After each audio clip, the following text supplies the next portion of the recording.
Bleach 1000 year war आपका 29th episode release हो चुका है। ये एपिसोड काफी शॉकिंग था और हमें काफी सारी इंटरेस्टिंग एंड अनबिलीवेबल सीन्स को भी देखने को मिला। The return of Aizen, sacrifice of our beloved squad captain and the story of lord Mimihagi ने काफी क्यूरियोसिटी दी है सीजन को लेकर। इस एपिसोड में हमें काफी सारा एनिमे ओरिजिनल कंटेंट देखने को मिला है जो कि मांगा में कवर नहीं किया था, और फिर भी ये एपिसोड ने चैप्टर 1615 से लेकर 1618 तक का कंटेंट कवर कर लिया। आप सबको ये वीडियो के एंड तक जरूर बने रहना चाहिए, क्योंकि ये वीडियो में मैं पूरा एपिसोड एक्सप्लेन करने वाली हूँ और ये चीजें आपको आने वाले एपिसोड में भी बहुत काम आएगी। एपिसोड का टाइटल है द डार्क आर्म। तो आज के एपिसोड की शुरुआत होती है लैब में, जहाँ शुरुआत में उकीताके बोलता है कि I will replace the soul king, और उराहारा शॉक होकर पूछता है कि तुम ऐसा कर सकते हो। उकीताके की बॉडी से ब्लैक फ्लेम्स और ऑरा समथिंग कुछ निकल रहा होता है और वो एक मंत्र चांट कर रहा होता है जो कि एक लॉर्ड मिमीहागे के लिए होता है,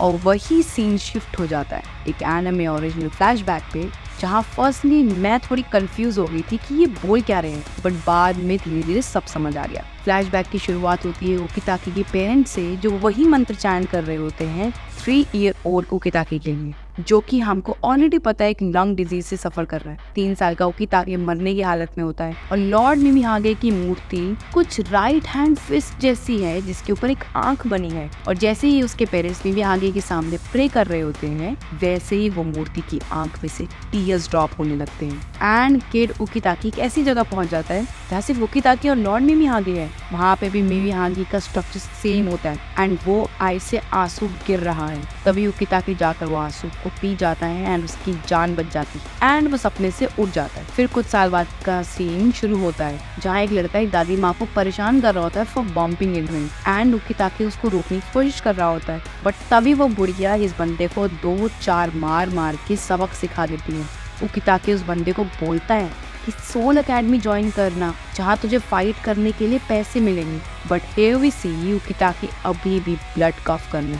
देन अगेन कुछ साल बाद का सीन दिखाया जाता है जहाँ एकेडमी पे उकीताके शुनसुई के साथ प्रैक्टिस मैच में लड़ रहा है जिसका रिजल्ट एक ड्रॉ होता है, और तभी शुनसुई और उकीताके का फर्स्ट इंटरेक्शन होता है। फाइट के बाद उकीताके शुनसुई को कुछ पूछता है एंड देन वी सी कि वो उसको एक स्वीट शॉप के बारे में पूछ रहा होता है जहाँ से उकीताके अपने छोटे भाई बहनों के लिए स्वीट्स लेना चाहता है, बहुत फेमस बनी जो शुनसुई हर वक्त खाते रहता है। बट फिर पता चलता है कि शुनसुई को वो स्वीट्स इसलिए पसंद होती है क्योंकि वो अल्कोहल से बनी होती है, बट तब तक तो बहुत देर हो चुकी होती है एज एक्सपेक्टेड फ्रॉम शुनसुई। फिर एक छोटा सा प्रोलॉग आता है जिसमें हम शुनसुई एंड उकीताके की फ्रेंडशिप का कुछ पल देख पाते हैं। उसके बाद उकीताके शुनसुई को मिमीहागे सामा के टेम्पल ले जाता है जहाँ शुनसुई बताता है कि मैंने उसके बारे में सुना हुआ है, और बोलता है कि नोबल्स में एक रूमर है कि अर्थ पे बरसों पहले सोल की किंग की एक पावर स्प्लिट होकर गिरी थी। वो बोलता है कि कितना स्ट्रेंज है, उसको पता था कि सोल किंग पैलेस में रहता है, बट आज जब उसने मिमीहागे सामा की मूर्ति देखी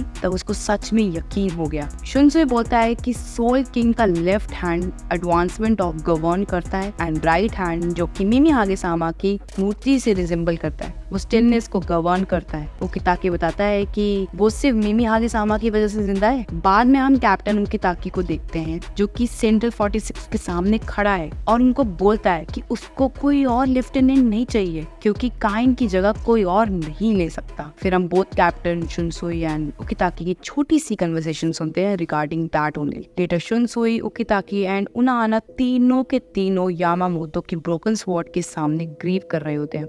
फिर शुनसुई उन दोनों को बोलता है कि उसको कुछ टाइम अकेले बिताना है, और उकीताके एंड उनाहाना वहां से बाहर चले जाते हैं। एंड फिर एक मोस्ट अवेटेड सीन आता है जहाँ उकीताके एंड उनाहाना एक दूसरे को बोलते हैं see you later, and believe me that see you later वाली लाइन ने मुझे बहुत हाइप कर दिया था। If you know you know. फिर फ्लैशबैक सीन खत्म होता है और हम वापस आते हैं करंट टाइमलाइन में जहाँ उकीताके की बॉडी से मिमीहागे सामा की पावर बाहर निकल रही है, जो कि उकीताके बताता है कि एक प्रोसेस है कामियाके करके जिससे मिमीहागे सामा की पावर्स उसके लंग्स को पोजेस कर रही होती है। यहाँ पे उकीताके अपने आप को सैक्रिफाइस करने की ठान लेता है एंड अपनी बॉडी सोल किंग का राइट हैंड बना लेता है, और सीन शिफ्ट हो जाता है शुनसुई पे जो कि पहुंचा हुआ है सोसुके आइजन के पास। Then we see Ichigo trying to fight Yhwach, but Yhwach Ichigo को बोलता है कि सोल किंग सोल सोसाइटी को स्टेबल रखने के लिए बना था, बट अब जब वो नहीं रहा तो सोल सोसाइटी, दांगाई एंड क्योंकि मोंदो एंड द ह्यूमन वर्ल्ड सब तबाह हो जाएगा एंड इचिगो ये सब तूने किया है। योरोइची इनोई को अपने पावर से सोल किंग को रेजरेक्ट करने को बोलती है एज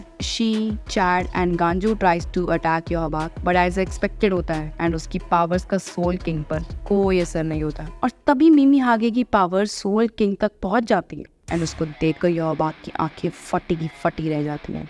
ये देखकर कि उसकी आंखों ने ये फ्यूचर फोर्स ही नहीं किया था, बट उसको अभी तक नहीं पता था कि ये पावर्स हिमसेल्फ सोल किंग की ही हैं। उराहारा सबको बताता है कि हमें वर्ल्ड को स्टेबलाइज करने का रास्ता ढूंढना चाहिए जब तक उगिता के सोल किंग की जगह स्टैंड कर रहा है। टेंशी हिसो इज रेडी, बट उराहारा उसको यूज नहीं कर पाएगा because of too little spiritual pressure. Then we finally get to see the return of our favourite villain Sosuke Aizen. Shunsui के पास आइजन के 3 बॉडी पार्ट्स के लॉक खोलने की परमिशन है। वो उसकी left I, ankle and mouth के सील को रिमूव करता है। शुनसुई आइजन के मुंह के लॉक को अनसिंक करके आइजन की आवाज़ सुन के शॉक हो जाता है, क्योंकि ऑब्वियसली 2 साल बाद जो नहीं बोल पाया है उसके बोलने में थोड़ी तकलीफ तो होती है, but listening to Aizen speaking so profoundly it shocked him and Shunsui उसको बोलता है कि तू चल मेरे साथ ऊपर as he need his help. और एपिसोड ही खत्म हो जाता है। ब्लीच के बैक टू बैक बैंगर्स देख के दिलचस्पी और बढ़ती जा रही है and I can't wait for the next episode. आप सबको ये एपिसोड कैसा लगा कमेंट करके ज़रूर बताइए, और अगर ये वीडियो पसंद आए हो तो लाइक ज़रूर कर देना। Thank you.